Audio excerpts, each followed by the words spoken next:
Hello everyone, this is Shilpa. Today I am making this video to discuss about the need for free speech in a democracy, the ways it's getting abused and the ways to curtail it. Before getting into the video, I would like to mention that I have researched different online resources to support my opinion. Freedom of speech. Freedom of speech is the right to express opinions without restraint, which is a democratic ideal that dates to ancient Greece. As it is being considered crucial to have freedom for an individual to express their opinions and ideas, several constitutions has legally made it an amendment. Everyone has a right of freedom of opinion and expression. This right includes freedom to hold opinions without interference and to seek, receive and impart information and ideas through a media and regardless of frontiers. This is declared in Universal Declaration of Human Rights, United Nations. The internet has the unique ability to associate people virtually. It is a global ecosystem that supports social interaction today. Lives of people just revolve around the network, which got it going that everybody is associated over the internet, regardless of the nation, landmass, and relationship. Regardless of the internet as an incredible asset, it likewise has its awful impacts on people. The frequency and harmful behavior of individuals have a huge impact on the internet as it has diverse viewers. There should be a balance between right and potential consequences for speech. Anonymity is the key affordances of internet and is being an element to enable bad behavior in shared online spaces.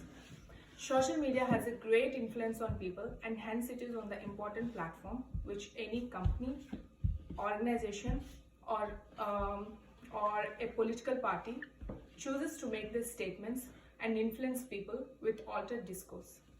In recent years, there is a prominent analysis and many public express their concerns with the content, tone and interactions that they are undergoing which threatens them and their future. Public speech that expresses hate or which encourages hate violence towards a person or a group of people based on race, religion, sex or sexual orientation is defined as hate speech. Online hate speech harms people as hate cannot be spread rapidly and anonymously. The internet has turned out to be a source to destroy freedom of speech. Not only internet, where anonymity can be easily obtained even in public forms, and media hate speech has widespread, which is not only affecting mental health but also leading to losing lives. This would arise should free speech ever be controlled in a democratic society. The internet has become integral to communication and it plays a role in helping multiple actors to obtain their different objectives.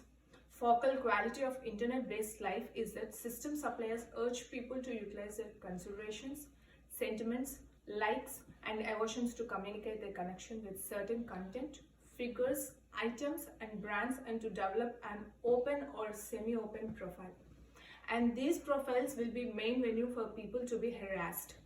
Cyberbullying is an activity that involves the action that a people or group of people's action harms an individual which causes emotional distress. Among the harms most attributed is hate speech. Hate speech is a sensitive concept that has no universally accepted definition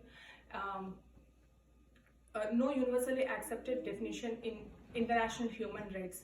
Many claims that they can identify when they see it. However, its characteristics are often elusive and contradictory.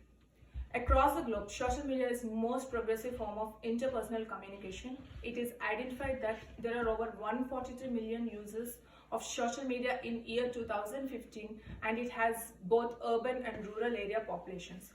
The biggest user segment of social media is teenagers. The greatest challenge of the internet is to attain a balance between control of hate content and protecting the freedom of one's emotion. In United States alone, estimates indicate that more than 500,000 people aged 18 are victims of cyberbullying.